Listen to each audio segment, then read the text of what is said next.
नरक की बैतरणी नदी कैसी है? प्रिय साथियों, क्या कभी आपने सोचा है कि मृत्यु के बाद हमारी आत्मा का क्या होता है? क्या यह जीवन ही अंत है या इसके पार भी कोई अनजाना अदृश्य किंतु सत्य लोक है? गरुड़ पुराण एक ऐसा दिव्य ग्रंथ है जो मृत्यु के बाद आत्मा की यात्रा, कर्मों के फल और यमलोक की गूढ़ कथाओं को उजागर करता है। इस ग्रंथ में वर्णित है एक नदी, बैतरणी नदी, रक्त मवाद और पीड़ा से भरी वह भयावह धारा जो केवल पापी आत्माओं के मार्ग में आती है। कहते हैं जिससे जीवन में अधर्म किया हो उसे इस नदी को पार करना ही पड़ता है।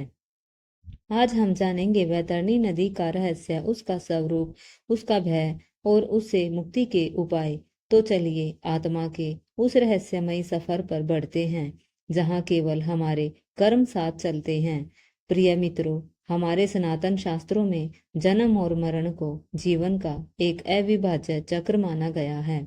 यह केवल एक शरीर का परिवर्तन नहीं बल्कि आत्मा की निरंतर यात्रा है।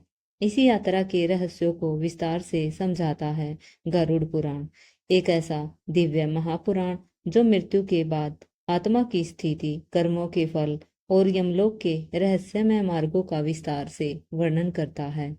यह ग्रंथ विशेषतः मरणोत्तर अवस्थाओं पर केंद्रित है और इसकी परंपरा है कि अंतिम संस्कार के पश्चात इसे पढ़ा या सुना जाए ताकि जीवित लोग भी इससे शिक्षा लेकर अपने जीवन को धर्म में बना सके। गरुड़ पुराण में भगवान विष्णु स्वयं अपने वाहन गरुड़ को जीवन और मृत्यु के गूढ़ रहस्यों का उपदेश देते हैं। इसी संवाद में एक अत्यंत भयावह लेकिन महत्वपूर्ण स्थान का वर्णन आता है, वैतरणी नदी। यह कोई साधारण नदी नहीं बल्कि एक ऐसी पीड़ादायक और नारकीय धारा है जो कि पापी आत्माओं के लिए मार्ग की सबसे बड़ी चुनौती बनती है। कहा जाता है कि इसे पार करना आत्मा के लिए उतना ही कठिन है जितना नरक से मुक्ति पाना। आज हम इसी वैतरणी नदी की प्रकृति, उसका स्थान, उससे जुड़ी मान्यताएं और उससे मुक्ति के उपायों पर एक सरल, सारगर्भित और भावपूर्ण चर्चा करेंगे ताकि हम अपने कर्मों को सुधार कर इस भयावह गति से स्वयं को और अपने पितरों को बचा सके।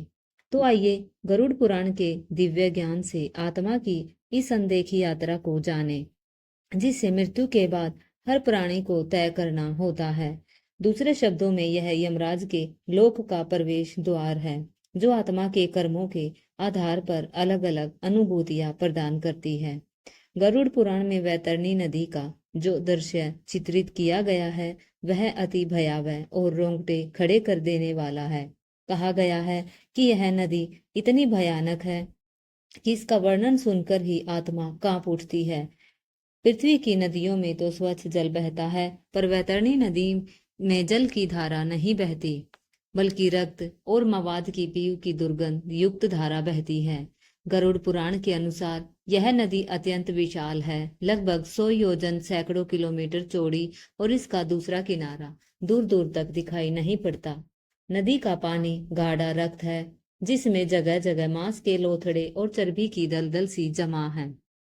नदी के किनारों पर हड्डियों के विशाल ढेर लगे हुए हैं और आसपास का वातावरण सड़ांत भरी बदबू से भरा है। जिस नदी का मात्र श्रवण इतना भय उत्पन्न करे, सोचिए उसका प्रत्यक्ष दृश्य कैसा दुस्वप्न जैसा होगा। यह सचमुच पाप आत्माओं के लिए नरक का प्रारंभिक दर्शन है। इस भयानक नदी में असंख्य दुष्ट जंतु रहते हैं। गरुड़ पुराण बताता है कि वैतरणी में विशाल मगरमच्छ, धारदार दांतों और लोहे जैसे तीखे चोंच वाले गिद्ध और कोई मांस भक्षी मछलियों, विशालकाय जोंक, कीड़े और अन्य डरावने जलचर भरे पड़े हैं। नदी के जल की जगह बहता रक्त स्वयं भी स्थिर नहीं है, उसमें जगह जगह भंवर घूर्णावर्त उठते रहते हैं जो असावधान आत्माओं को नीचे पाताल की ओर खींच ले जाते हैं। जब कोई पापी आत्मा इस नदी के तट पर पहुंचती है तो मानो इस नदी का रौद्र रूप और भड़क उठता है। गरुड़ पुराण में उल्लेख आता है कि जैसे ही यमदूत पापी आत्मा को लेकर नदी के पास पहुंचते हैं, वैतरणी गर्जना करने लगती है, उसमें बहता रक्त उफान मार कर खिलने लगता है और धुएं व अग्नि की लपटों से नदी तय तक ढक जाती है। कल्पना कीजिए चारों ओर धकता रक्त सा तरल भयंकर जीव जंतुओं के चित्कार और दुखी आत्माओं के रुदन क्रुदन की गूंज, यही उस वैतरणी का स्वरूप है जिसे गरुड़ पुराण ने चित्रित किया है। वस्तुतः इस नदी का अस्तित्व ही पापियों को यातना देने के लिए हुआ है और इसमें गिरना अथवा इसे पार करना असाधारण कष्टदायक अनुभव है। गरुड़ पुराण बड़े विस्तार से उन कर्मों का वर्णन करता है जिनके परिणाम स्वरूप आत्मा को मरने के बाद वहनी नदी का सामना करना पड़ता है। भगवान विष्णु गरुड़ से कहते हैं कि जो लोग जीवन में धर्म से विमुख होकर बुरे कर्म करते हैं और मरने के बाद उन्हें एक दुख से दूसरे दुख, एक नरक से दूसरे नरक की यात्रा करनी पड़ती है, विशेषतः जिनके कर्म अति क्रूर और पाप कर्म से भरे हो, वे यमदूतों द्वारा घसीट कर इस नदी तक लाए जाते हैं। गरुड़ पुराण में अनेक पाप कर्म गिनाए जाते हैं जिनसे आत्मा मरकर सीधा वैतरणी में गिरती है। उदाहरण के लिए ब्राह्मण की हत्या करना, गौ हत्या करना, निरपराध बालकों या स्त्रियों की हत्या करना, गर्भपात करवाना, नशे में मदिरा पान जैसी बुरी लतें रखना, गुरु का धन चुराना और उनका अपमान करना, निर्धनों को सताना, शास्त्रों वेद पुराण की निंदा करना, सत्संग एवं धर्म से दूर रहना, दूसरों के साथ विश्वासघात करना अथवा जहरीले पदार्थ देकर हत्या करना, यह सभी घोर पाप उस जीव को यमदूतों द्वारा पीटते पीटते अंततः वैतरणी नदी में पटकवाते हैं। ऐसे अधर्मी जीव जंतु के उपरांत मृत्यु के उपरांत लगातार रोते चिल्लाते यम मार्ग पर ले जाए और यमलोक की यही भयानक नदी उसका इंतजार करती है। गरुड़ पुराण बताता है कि जो व्यक्ति सदैव पाप कर्मों में लिप्त रहते हैं उन्हें इस नदी में डूबना पड़ता है। दूसरी ओर जिन्हें जीवन में सत्य, अहिंसा, दया, दान व धर्म का पालन किया है वे इस नदी को आसानी से पार कर लेते हैं या उनके मार्ग में यह नदी आती ही नहीं। वास्तव में धर्मात्मा के लिए यह वैतरणी नदी का जल सामान्य स्वच्छ जल की तरह होता है। कुछ मान्यताओं में तो इसे अमृत सदृश बताया गया है, जबकि पापी के लिए वही नदी रक्त और गंदगी से भरी दिखाई पड़ती है। अर्थात हमारे कर्मों के अनुसार हमारा अनुभव भी बदल जाता है। पुण्य की दृष्टि से जो नदी मोहक है, पाप की दृष्टि से वही भयानक नारकीय यातना बन जाती है।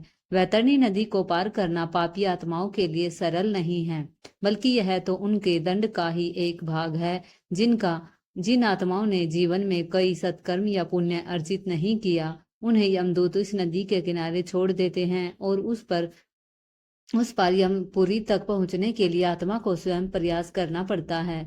ऐसे पापी प्रेत जब भय से थरथराते हुए रक्त जल की इस आग उलगती नदी में उतरने का प्रयत्न करते हैं तब उनके कष्टों की प्रकाष्ठा शुरू होती है। गरुड़ पुराण कहता है कि नदी में उतरते ही पापी आत्मा गर्म रक्त व उबलते मवाद में डूबने लगती है और उसी समय किनारे से मगरमच्छ और विशाल मांसाहारी पक्षी उस आत्मा को नोचने खसोटने को बढ़ते हैं। चारों ओर भयंकर कीड़े और जोक उसके सूक्ष्म शरीर से चिपक कर उसे पीड़ा देते हैं।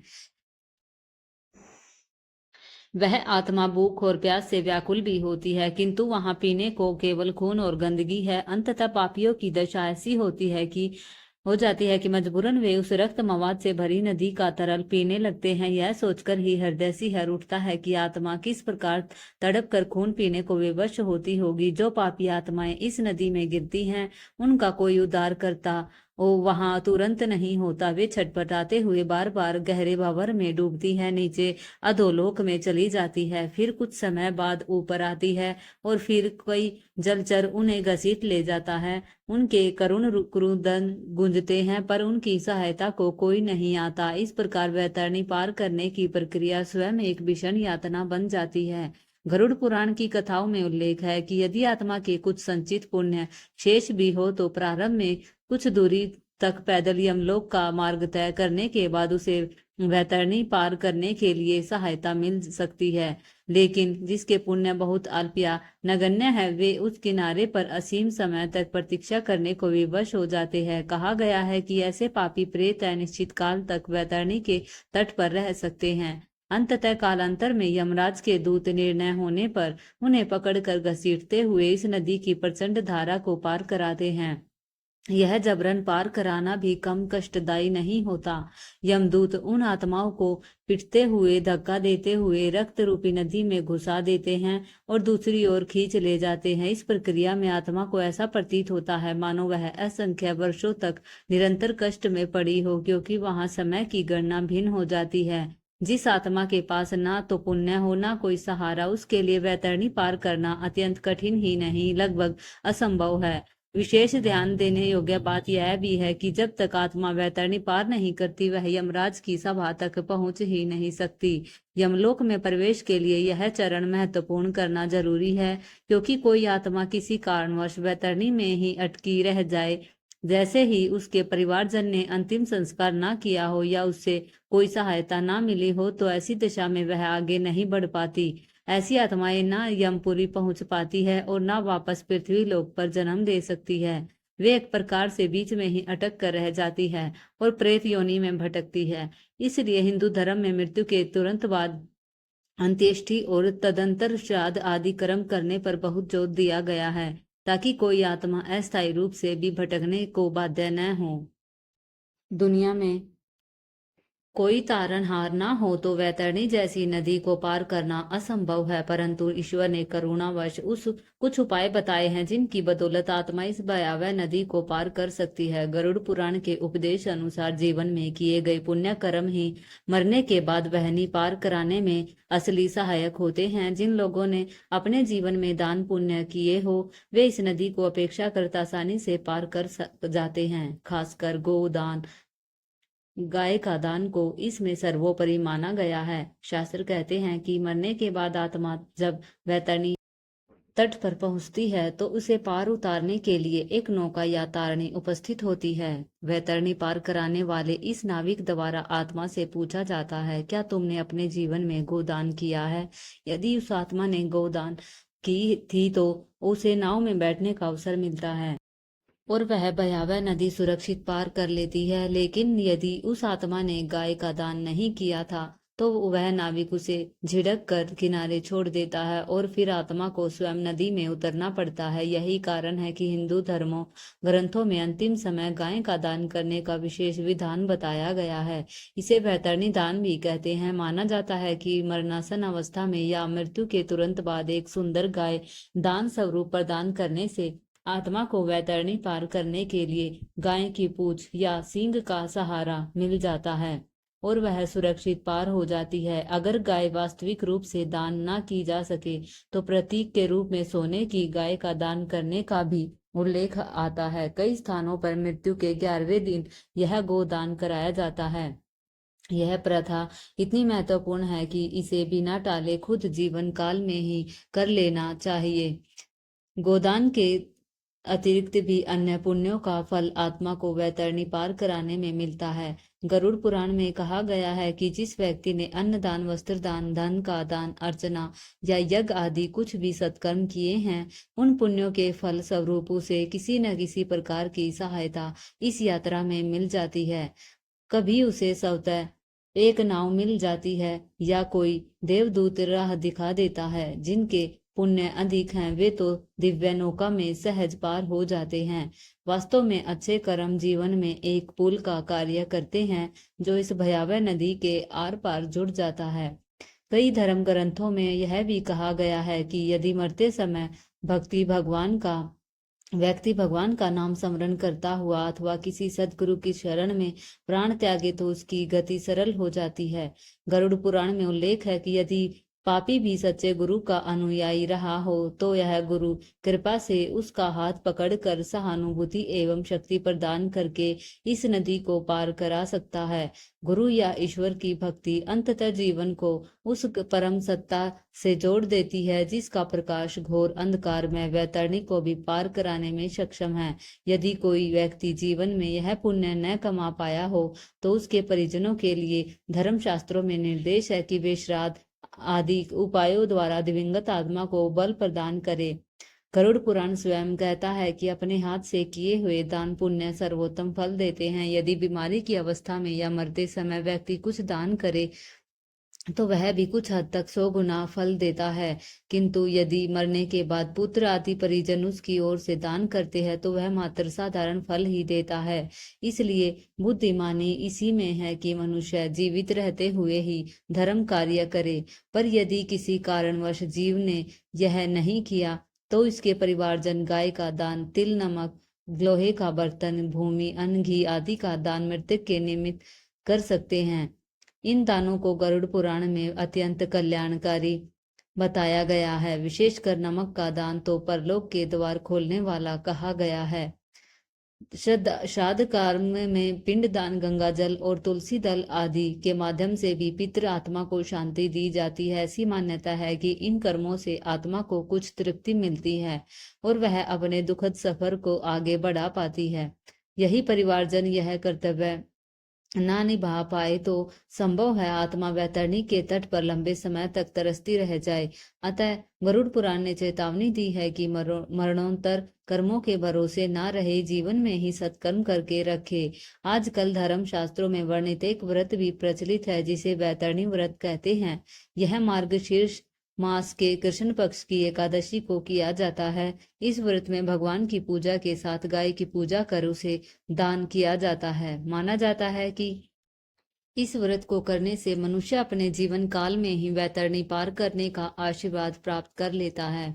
इसके अलावा जो लोग वाराणसी जैसे तीर्थ क्षेत्र में या गया में पिंडदान करते हैं वे अपने पितरों को वैतरणी सहित समस्त नरक यातनाओं से मुक्ति दिलाने का प्रयास करते हैं। वास्तव में वैतरणी का स्मरण हमें अपने पितरों के प्रति कर्तव्य की भी याद दिलाता है। गरुड़ पुराण में वैतरणी नदी का वर्णन कोई निरर्थक डराने वाली कहानी मात्र नहीं है, बल्कि इसके पीछे गहरा नैतिक और आध्यात्मिक संदेश छिपा है। वैतरणी को पार करना ही मोक्ष या स्वर्ग प्राप्त करने का एक कदम है। यदि आत्मा इस बाधा को पार कर लेती है तो आगे यमराज के दरबार में उसके कर्मों का न्याय होता है और फिर वह उसे स्वर्ग या नरक जहां भी नियुक्त किया जाए वहां भेज दिया जाता है।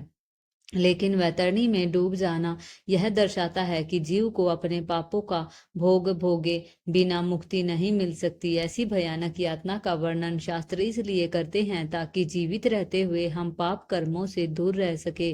गरुड़ पुराण साफ चेतावनी देता है कि अधर्म के मार्ग पर चलने का परिणाम कितना दुखद हो सकता है। यदि मनुष्य यह बात समझ ले तो वह पाप कर्मों से स्वयं ही भय करने लगेगा। कहते हैं अगर पापी लोग नरक की इस वैतरणी नदी को वास्तव में देख ले तो वे तुरंत पाप करना छोड़कर सत्कर्मों की ओर मुड़ जाएंगे। इस कथा को सुनने का यही उद्देश्य है कि हम अपने जीवन में ही सत्कर्मों की वैतरणी बना ले, जिससे मरने के बाद हमें उस वास्तविक वैतरणी की पीड़ा न झेलनी पड़े। वैतरणी नदी का धार्मिक महत्व इस बात में भी है कि यह हमें गौ माता की महिमा का स्मरण कराती है। गाय को सनातन धर्म में अत्यंत पवित्र माना गया है और गौ सेवा व गौ के फल स्वरूप अनेक पाप कट जाते हैं। वैतरणी पार कराने में गोदान की भूमिका दर्शाकर हमारे शास्त्र हमें गौवंश के प्रति दयालु बनने का पाठ पढ़ाते हैं। इसी तरह दान, पुण्य, भक्ति और सदाचार को जीवन में उतारने पर जोर दिया गया है। गरुड़ पुराण में दिए गए नारकीय वर्णनों को सुनने समझने से मानव निष्कर्ष निकल सकता है कि सत्य और धर्म के मार्ग पर चलना ही श्रेयस्कर। जो आत्मा धर्म युक्त जीवन बिताती है उसे मरने के बाद कहीं वैतरणी जैसी बाधा नहीं आती, बल्कि दिव्य मार्गों से वह अपने परम गंतव्य को चली जाती है। अंत वैतरणी की कथा हमें ईश्वर की शरणागति की महिमा भी सिखाती है कि यद्यपि गरुड़ पुराण में प्रत्यक्षतः भगवान के नाम जब से वैतरणी मुक्ति की बात नहीं की गई, किंतु अन्य शास्त्रों में और संतों ने सदैव हरि नाम का स्मरण नरक से पार उतरने की नौका के रूप में बतलाया है। भगवान के नाम में इतनी शक्ति है कि वह यम की दया का मोहताज नहीं रहने देता। जो मनुष्य जीवन भर भगवान की भक्ति करता है, सच्चे हृदय से प्रायश्चित करता है और सब प्राणियों में परमात्मा को देख उन्हें कष्ट नहीं देता, ऐसे व्यक्ति को कालांतर में किसी वैतरणी से भयभीत होने की आवश्यकता नहीं पड़ती। यदि भूल से कुछ पाप हो भी गए हो तो प्रायश्चित तो ईश्वर के चरणों में समर्पण से वे पाप धुल सकते हैं। गरुड़ पुराण के अन्य भागों में भी प्रायश्चित के महत्व का वर्णन मिलता है, जिससे पापी को नरक की यातना से बचने का मार्ग मिलता है। वास्तव में वैतरणी हमें यही प्रेरणा देती है कि हम जीवन को सुधारे, सत्कर्मों की गंगा बहाए और ईश्वर भक्ति रूपी नौका पर सवार होकर परम गति की ओर बढ़े। भाइयों एवं बहनों, वैतरणी नदी की इस भयावह कथा को सुनकर मन में स्वाभाविक डर पैदा होना ही संभव है, पर याद रखें, शास्त्र हमें डराकर दुखी करना नहीं चाहते, वे तो हमें यही सही राह दिखाना चाहते हैं। वैतरणी नदी का यह चित्रण हमें हमारे कर्मों के परिणाम का एक जीवंत अनुभव कराता है। यह केवल कोई डरावनी कथा नहीं, बल्कि हमारे जीवन को सही दिशा में मोड़ने वाली चेतावनी है। यह हमें प्रेरणा देती है कि हम ऐसे कोई कर्म न करें जो मृत्यु के बाद हमारी आत्मा को वैतरणी जैसी भयावह दुर्गति में ले जाए। सौभाग्य से आज हम जीवित हैं, हमारे पास समय है, अवसर है अपने कर्म सुधारने का, पुण्य अर्जित करने का। आइए परोपकार करें, सच्चाई और करुणा का मार्ग अपनाएं। गोदान, अन्नदान, सेवा और प्रेम और भक्ति के साथ अपनी आत्मा के लिए ऐसी अमृतमयी वैतरणी बना ले जिसे पार करना फिर आनंददायक हो। गरुड़ पुराण में भगवान विष्णु ने जो उपदेश दिए वे केवल मृत्यु के बाद की चिंता नहीं, बल्कि जीवन को बेहतर, अर्थपूर्ण और शांतिपूर्ण बनाने का मार्ग भी है। यदि हम इस ज्ञान को सही अर्थों में ग्रहण कर ले तो मृत्यु के पार भी हमें सद्गति और मोक्ष की प्राप्ति हो सकती है। तो मित्रों, यदि आपको यह जानकारी उपयोगी और प्रेरणास्पद लगी हो तो वीडियो को लाइक अवश्य करें, कमेंट में जय श्री हरि विष्णु लिखें और चैनल को सब्सक्राइब करना न भूलें। आप सभी का दिल से धन्यवाद। जय श्री हरि विष्णु।